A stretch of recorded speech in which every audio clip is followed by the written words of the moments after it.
Hello everyone and welcome to a new YouTube video by me, DavDav Building.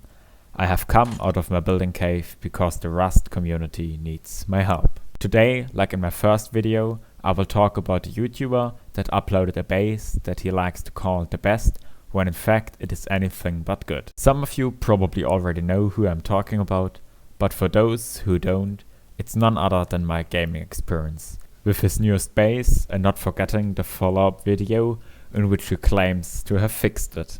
Recently, he uploaded a video titled The Best Solo Base, and as you all probably already know, the base was both terrible and dishonest. He claimed it to be a 30 rocket full rate, but I wouldn't be DavDav Building if I didn't find a way to full rate the base with way less rockets than was advertised.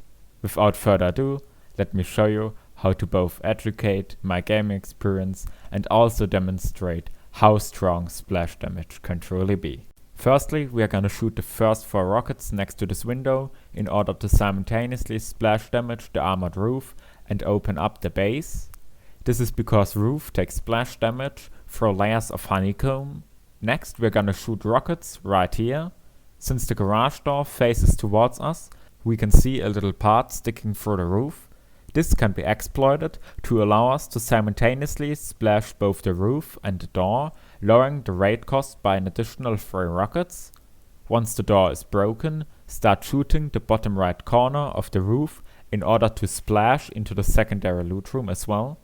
This allows the base to be fully rated in 15 rockets, only half of the advertised cost. But of course, rate cost isn't the only thing a base should be judged by. The most important goal of a base is it to store your loot, but we can yet again see another flaw in the base due to the fact that it only provides a total of 6.4 large boxes worth of storage, which if you ever played Rust, you will know that this is definitely not enough.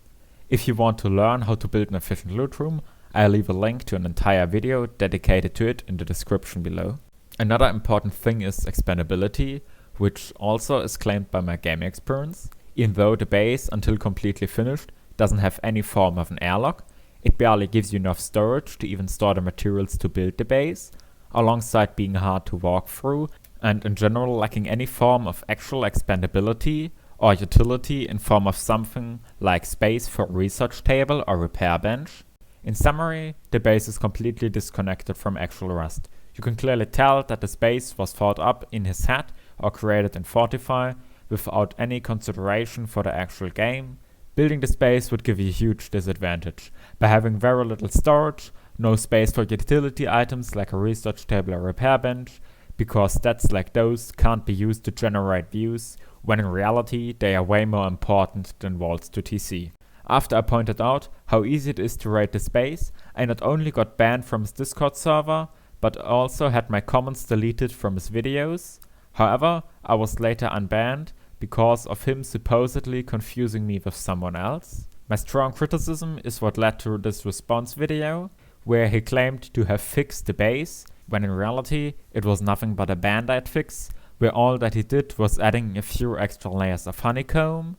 However, he must have again forgotten to test the base, as the rate cost was only increased to 19 rockets instead of the still claimed 30 for a full rate. After all this, I began to lose faith in his ability to build a good base. The base, although terrible in design, might have just been a slip-up, but him going back to the base and trying to fix it, then claiming a full 30 rocket rate again, when in reality it can be rated for a fraction of the promised cost, is laughable.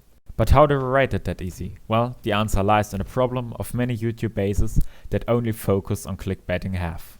Foundations. Going through this window, then destroying the foundations in front and below the roof makes the roofs lose stability and crumble, revealing the garage door, making the base a laughable 19 rocket full rate.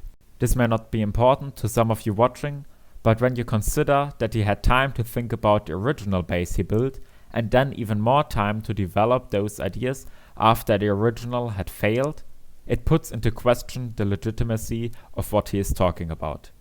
He claims to have tested this and wasn't able to splash damage it, yet on Easy Building, a Discord server which he is a part of, there has been proof of this type of splash damage working since mid-August.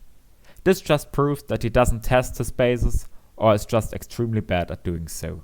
These are some points that should be considered when referring to him as a credible YouTube builder.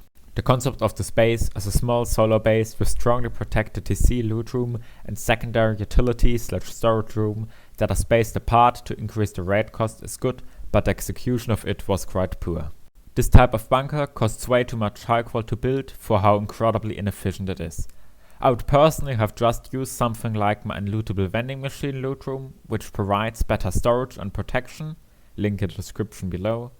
The workbench room also has a lot of room for improvement, lacking valuable storage space, which is crucial in any small base. Also, this window will always be a liability with a maximum raid cost of only 4 rockets. It should be replaced with a full wall, plus the ramp does absolutely nothing except giving the raider cover from counters once the window has been breached. However, I'm not saying that you shouldn't upload Rust content, but what I'm saying is that he should stop inflating his raid cost alongside more thoroughly testing his bases before publishing them. That being said, I'm a firm believer in giving credit where credit is due.